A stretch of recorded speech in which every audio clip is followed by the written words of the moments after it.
이 시간 다 같이 일어나셔서 오늘 우리 주신 말씀 같이 읽겠습니다. 우리 주신 말씀은 시편 130편 1절부터 8절까지 말씀입니다. 이 말씀 통해서 살아계신 하나님의 음성을 다 함께 들을 수 있길 바랍니다. 우리 1절부터 말씀을 함께 읽도록 하겠습니다. 여호와여, 내가 깊은 곳에서 주께 부르짖었나이다. 주여, 내 소리를 들으시며 나의 부르짖는 소리에 귀를 기울이소서. 여호와여, 주께서 죄악을 지켜보실진데 주여, 누가 서리이까? 그러나 사유하심이 주께 있음은 주를 경외하게 하심이니이다. 나 곧 내 영혼은 여호와를 기다리며 나는 주의 말씀을 바라는도다. 파수꾼이 아침을 기다림보다 내 영혼이 주를 더 기다리나니 참으로 파수꾼이 아침을 기다림보다 더하도다. 이스라엘아, 여호와를 바랄지어다. 여호와께서는 인자하심과 풍성한 속량이 있음이라. 그가 이스라엘을 그의 모든 죄악에서 속량하시리로다. 아멘. 네, 그 자리에 앉으시기 바랍니다. 가슴에 손 대고 제가 하는 기도 따라하겠습니다. 하나님은 나를 사랑하십니다. 나는 그 사랑 안에 있습니다. 나는 하나님의 형상입니다. 나는 하나님의 꿈입니다. 그렇게 살아갈 것입니다. 아멘. 가족 예배 드리니까 한번 옆에 있는 분에게 한번 해볼까요? 옆에 있는 분에게 축복하겠습니다. 하나님은 당신을 사랑하십니다. 당신은 그 사랑 안에 있습니다. 당신은 하나님의 형상입니다. 당신은 하나님의 꿈입니다. 그렇게 살아갈 것입니다. 아멘. 네, 감사합니다. 우리나라의 절개는 농사를 중심으로 이루어지지만 기독교 신앙은 예수님의 삶을 중심으로 이루어집니다. 오늘부터 성탄절까지를 대림절이라고 이야기합니다. 주님 오심을 다시금 기다리는 시간이죠. 대림절 기간 동안 기다림이라는 주제를 가지고 함께 말씀을 나누며 주님 오심을 함께 기다리도록 하겠습니다.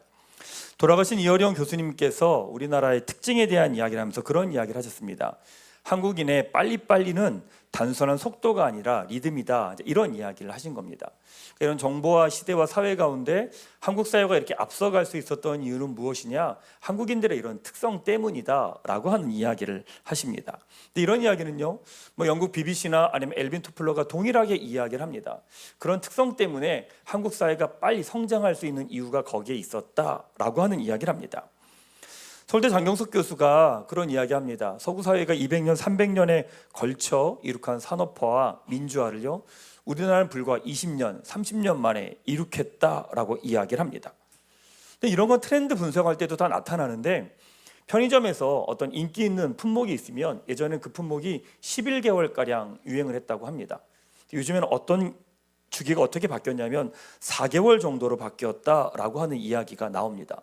옛날에 이게 맛있다 그러면 좀 오래 가는 게 아니라 몇 달 지나면 그 품목 자체가 이렇게 없어져 버리는 거죠. 한국 사회가 급속히 이렇게 빨리 진행되고 있습니다. 그러다 보니까 우리 사회에 잃어버린 것이 무엇이냐면 기다림입니다. 너무나도 견디기 싫고 힘든 것이 바로 기다림인 거죠. 예전엔 버스를 좀 기다렸습니다. 근데 이제는 핸드폰으로 확인을 하죠. 버스도 기다리지 않습니다.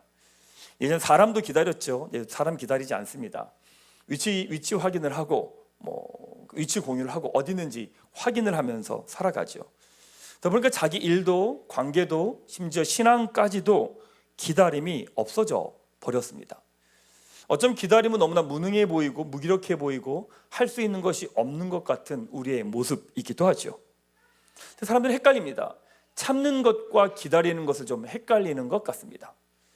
참는 것과 기다리는 것은 비슷해 보이지만 본질적으로 다릅니다.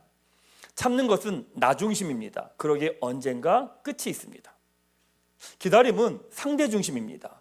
그러기에 끝이 없습니다.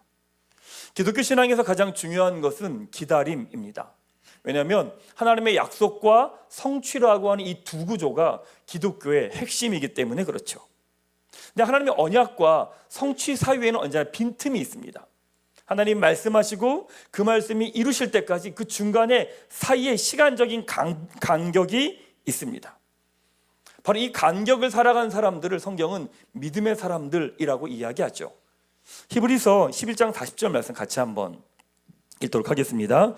이 사람들은 다 믿음으로 말미암아 증거를 받았으나 약속된 것을 받지 못하였으니 라고 말합니다. 증거는 받았습니다. 근데 약속된 것을 받지는 못했죠. 참음이 아니라 기다림입니다. 바로 그것은 믿음의 사람이라고 이야기를 하죠. 여러분, 우리는 참는 사람이 아닙니다. 기다리는 사람들입니다. 자녀를 대할 때도, 사람을 대할 때도, 나에게 주신 부르심과 소명에 대한 일을 대할 때도, 교회를 바라볼 때도, 이 땅을 바라볼 때도 우리는 참는 사람들이 아닙니다. 기다리는 사람들입니다. 하나님께서 이 땅 가운데 이루실 그 일을 소망하며 기다리는 사람들인 거죠. 이번 주일부터 성탄절까지를 예수님 오심을 기다리는 대림절이라고 이야기합니다. 그래서 교회에 보면 트리가 있고요, 대림절 기다린 초가 하나씩 켜 있습니다. 이건 단순하게 초를 켜놓는 것이 아니라 기독교 역사에서 되게 중요한 영적인 의미가 있습니다. 주님 오심을 기다리는 거죠. 하루하루 기다리며 주님 오심을 함께 바라보는 시간입니다. 물론 우리는 예수님께서 이 땅에 오심을 압니다. 믿습니다. 예수님과 함께 하나님의 나라가 왔습니다. 예수님께서 십자가에 죽으시고 사망을 이기셨습니다. 그리고 그분의 성령 우리에게 부어주셨죠. 그런데 우리는 왜 매번 주님 오심을 기다려야 될까? 주님 오심을 기다린다는 건 어떤 의미일까? 세 가지 의미가 있습니다. 첫 번째는요, 예수님 오심을 기다리는 대림절은 우리의 기다림의 세 가지입니다. 첫 번째는 성육신하신 그리스도의 오심을 기다리는 것이고, 두 번째는 매일의 삶에, 우리의 삶에 오시는 그리스도를 기다리는 것이고, 세 번째는 다시 오실 그리스도를 기다리는 겁니다. 이거를 다음 주부터 하나씩 여러분들하고 나누도록 하겠습니다. 기다림이라고 하면 우리는 되게 수동적으로 느낍니다. 그리고 무기력하게 느낍니다. 하나님께 그렇게 오랜 시간 기도했는데 하나님이 나의 기도를 들어주지 않으셨다는 거죠. 나의 고난의 시간은 언제 끝날까? 이 기다림의 시간이 너무 길기에 우린 지칩니다. 기다림의 시간은 나를 초라하게 만들고 바보처럼 만드는 것 같죠. 그런데 성경에서 말하는 기다림은 적극적이고 능동적인 의미가 있습니다. 구약의 이사야 40장 31절 말씀 같이 한번 읽도록 하겠습니다. 오직 여호와를 앙망하는 자는 새 힘을 얻으리니, 여기에서 앙망이라고 하는 단어는 히브리어로 카바라고 하는 단어입니다. 카바는요, 여러 실의 가닥을 꼬아서 끊어지지 않는 튼튼한 밧줄을 의미합니다. 여러 가지 실을 계속 가는 실을 꼬고 꼬아서 든든한 밧줄로 만드는 거죠. 기다림은요, 하나님과 하나님의 약속의 말씀에 내가 든든히 묶여 있는 시간입니다. 그 기다림의 시간을 통해 하나님과 내가 튼튼한 밧줄로 하나가 되는 시간입니다. 신약성경 로마서 8장 19절을 이렇게 말씀하죠. 같이 한번 읽겠습니다.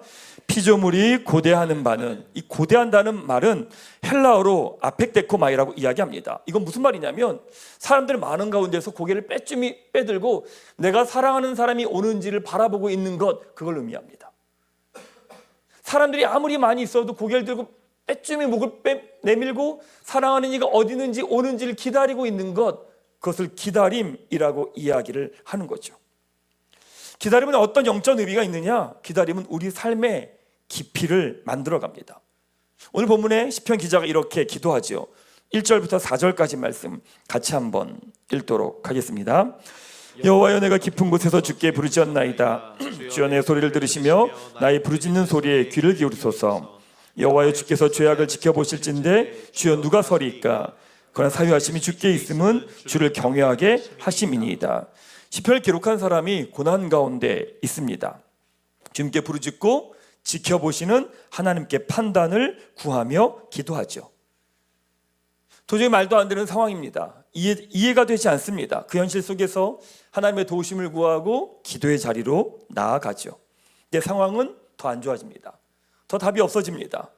그러게 간절히 고백합니다. 5절 6절 한 번 더 읽도록 하겠습니다. 나고 내 영혼은 여호와를 기다리며 나는 주의 말씀을 바라는도다. 파수꾼이 아침을 기다림보다 내 영혼이 주를 더 기다리나니 참으로 파수꾼이 아침을 기다림보다 더하도다. 우리 입장에서 기다림은 참 속상한 시간입니다. 왜 이루어지지 않으시지? 왜 이루어지지 않지? 언제 해결되지? 언제 풀어지지? 언제 정돈되지? 아무것도 할 수 없고 아무것도 내가 움직일 수 있는 여지가 없는 그 상황 가운데 버텨내는 것은 쉽지가 않습니다. 그런데 참 놀라운 것은 성경의 모든 인물들은 바로 이 기다림의 학교를 모두 지나왔습니다. 노아가 방주를 만들고 동물을 데리고 들어갑니다. 그리고 문을 닫죠. 자, 드림스타 친구들, 노아가 방주의 모든 동물들을 다 데리고 방주로 들어갔습니다. 그리고 방주 문을 닫죠. 그리고 비가 언제 왔을까요? 드림스타에 묻는 거 좀 오바였나요? 방주 문을 닫고 난 다음에 비가 언제 내렸을까요? 성경에 보면 창세기 7장 10절은 이렇게 기록합니다. 같이 한번 읽겠습니다. 7일 후에 홍수가 땅에 덮이니. 비가 온다고 문을 닫았습니다. 비가 내리지 않죠. 사람들이 와서 아마 방주를 계속 두드렸을 겁니다. 뭐 하는 거냐고, 나오라고. 비 안 내린다고, 너 속았다고, 그만 나오라고. 방주를 지은 기간이 한 70년, 80년이라고 이야기를 합니다.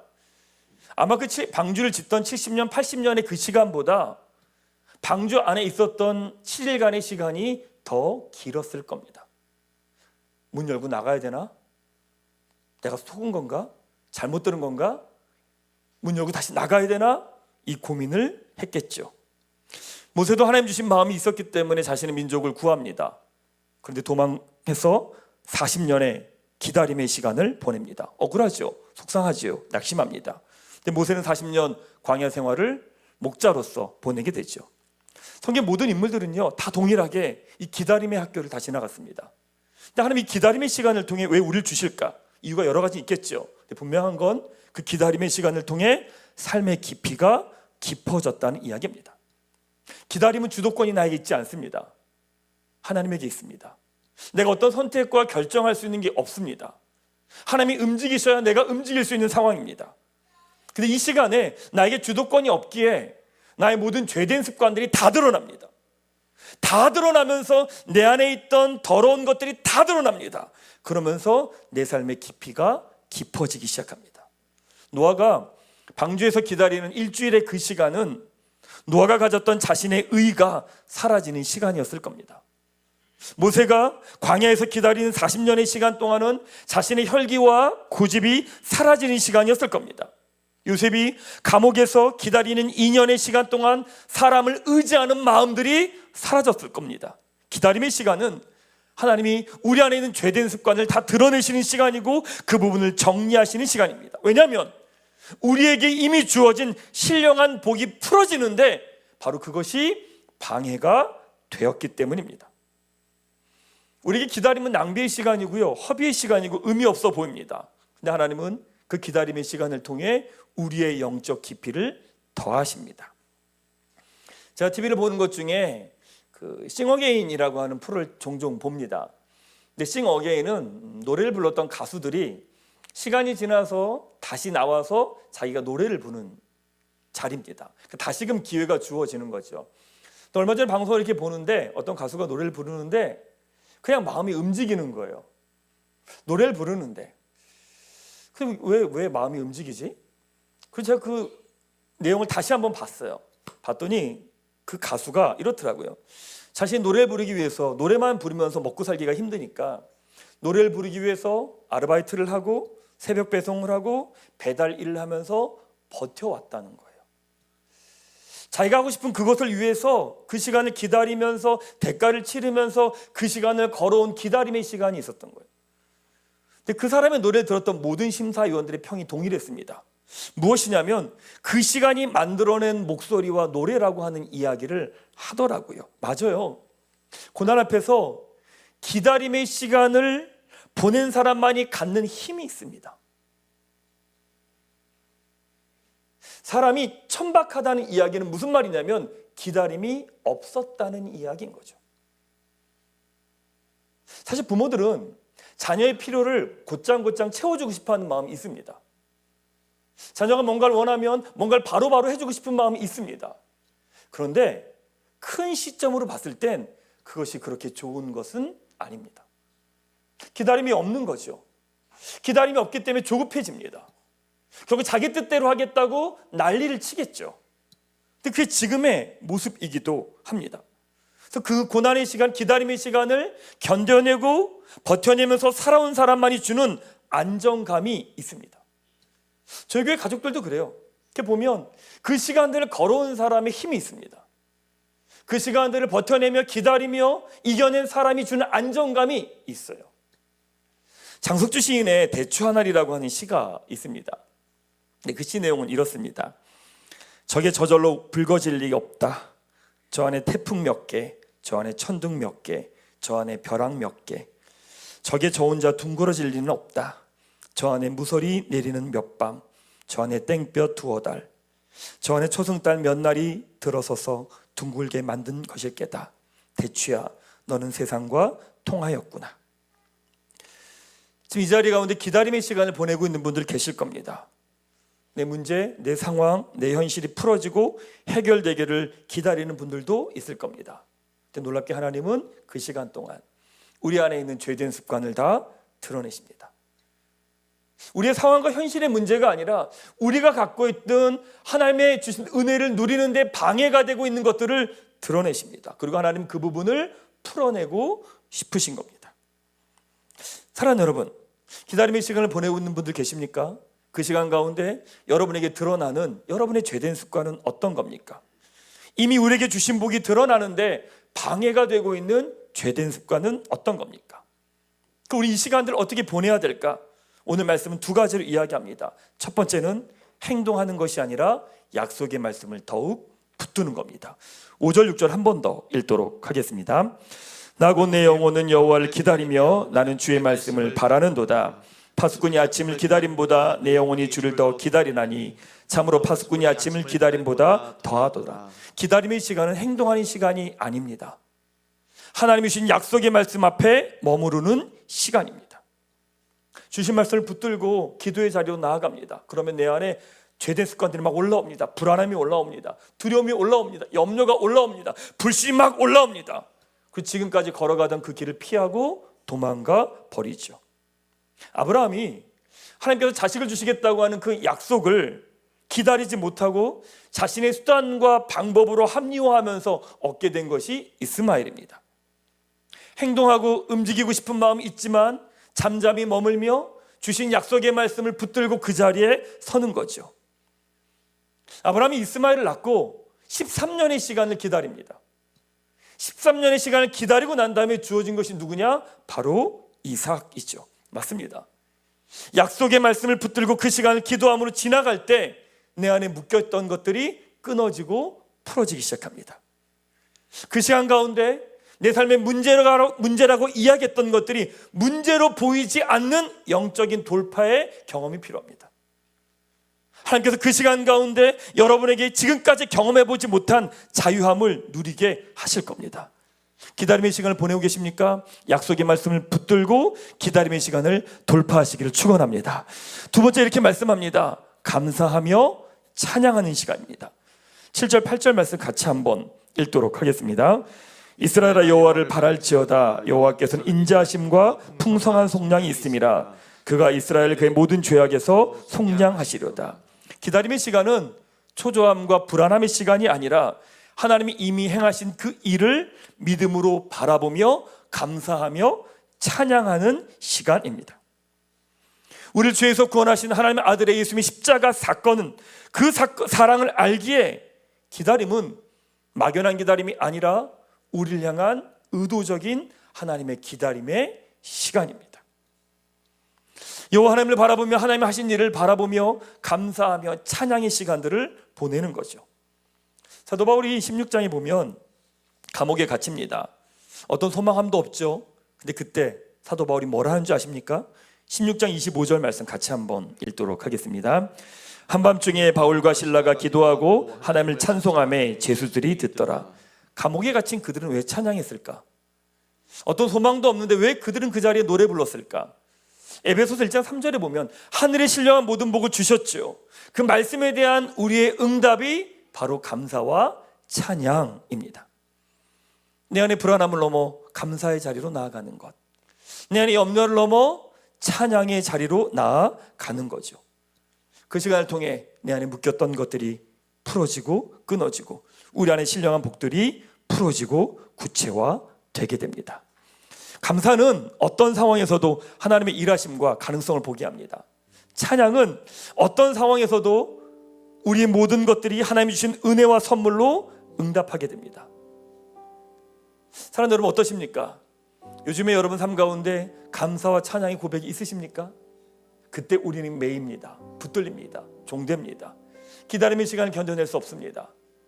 여러분의 기다림이 어떤 것이든, 여러분의 부르심의 자리가 어느 자리든 바로 그 자리에서 감사와 찬양으로 믿음에 응답한 여러분 되시기를 주님의 이름으로 축원합니다.